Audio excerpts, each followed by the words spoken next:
basketball and Shea Ralph. We'll go ahead and open up the floor for questions. Can you kind of talk about where the offensive struggles came in that first half? Yeah, I think, number one, we just missed a bunch of wide open shots early on.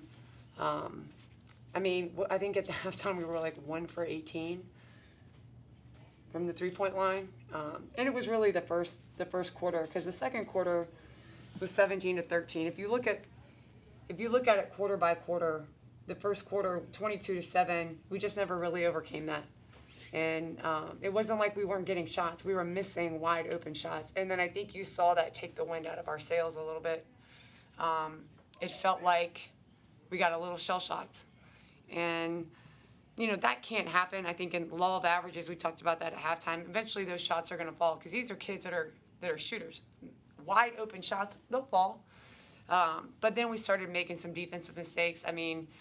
You can't give up 32 second chance points, 26 offensive rebounds. I know, I get it. But still, we don't have, I get all that. I get that. You still can't give up 26 offensive rebounds. You can't give up 25 points off turnovers. I feel like there were possessions where we looked like we knew exactly what we're trying to do, and then there were possessions where we looked like someone just lit our team on fire. And we were throwing the ball all over the place. And we played a lot of different lineups today, which I thought some kids came in and did a really good job. I thought Jada Brown, for having not played most of the year, came in and really helped us. I thought Mitch did the same, Ryan Allen. And that was one of the things I talked to you guys about yesterday, wanting to see if we could do that and give some of our guys a break. Turns out we got in a bunch of foul trouble in the first half, so they got a lot of breaks anyway. But I was happy that we were able to get some contributions from other people. Just not happy with the outcome of the game. I don't feel like the score tells the whole story, because except for that first quarter, we were pretty competitive. And I felt like there were times, certainly in the second half, where we had momentum and where we were going toe-to-toe with them. That's the team that I know. So whether or not we make shots can't be determine how we play. How we play has to look the same all the time. Is Jordan Oliver okay after, she looked like she maybe twisted her ankle or something? She did. Good job. She twisted her ankle. But she did it in practice a few days ago, so she re-aggravated it. He just wasn't able to go after that. That's exactly what happened. She twisted her ankle. She should be okay. After the Alabama game, you mentioned this idea of, painful growth. Yeah. You get a feel for it? Growth. Yeah. So, what are you looking for out of the team through these last 6 regular season games? It seems that you guys got past, the tougher ranked opponent, South Carolina, LSU. Yeah. What are you looking to get now out of the team going down the stretch? We need to win. We need to win games that we can win. But I'm not a coach or a person that ever focuses solely on outcome. I've never done that. I never did it as a player either.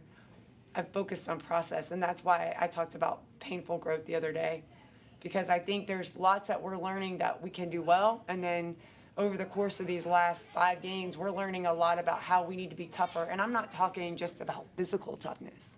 That's clear. I'm talking about mental toughness in moments where we miss wide open shots. We can't be pissy and have a sourpuss look on our face, whether we're in the game or we can't do that.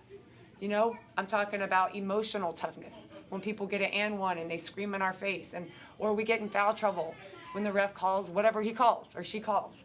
So there is a level, a layered level of toughness. And I do see that we're growing. We're just not getting the results we want right now. But I don't want my team to focus on that. We got to focus on making sure that we continue, even if it's very small incremental growth. Like today, after that first quarter, it could have easily been super ugly. It could have, but it wasn't. And there were moments where it was. But I felt, like I said before, we were competitive, and I felt like we fought. But we have to fight from start to finish. And we have to be a team that does that no matter what. Because the reality is, and I've told them this, I'm not telling you guys anything I haven't told them, we are not going to be the biggest team.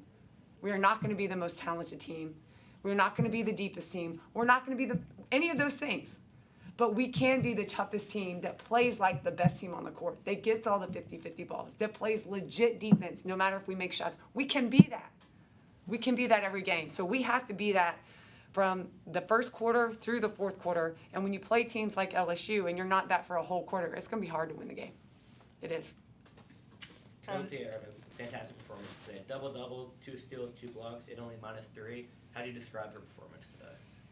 You know, I mean, these are games that will be stepping stones for her.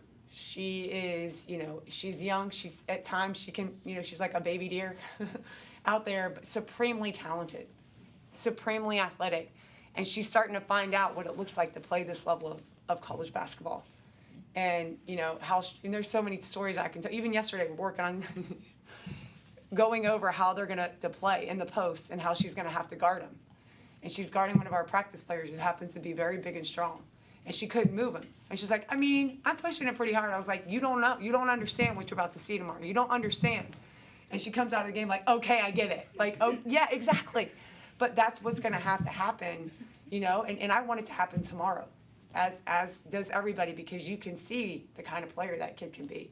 But this is just hopefully going to be part of you know, her understanding what it takes and then putting that into action and practice, so that each game you're going to see a little bit more of the Camille Pierre that she can be. You know, it's even this year, you know, down the stretch. Can you talk about what went into starting her over Justine today? Well, I felt like there were a couple reasons. Number one, I wanted to see, you know, if we could spark a little different energy. We talked a little bit recently with our team and with you guys about our starts have been slow. And I also felt like it was a better matchup for us physically with LSU. And I'm gonna think about that as we move into the next stretch of our season. We have a few different lineups, a lot of different people that I think can contribute, and I think we have to be strategic about how we use them so that we match up well and we're able to get what we need and put players in position to do what they're really good at. All right, Coach, thank you for your time. Appreciate you guys.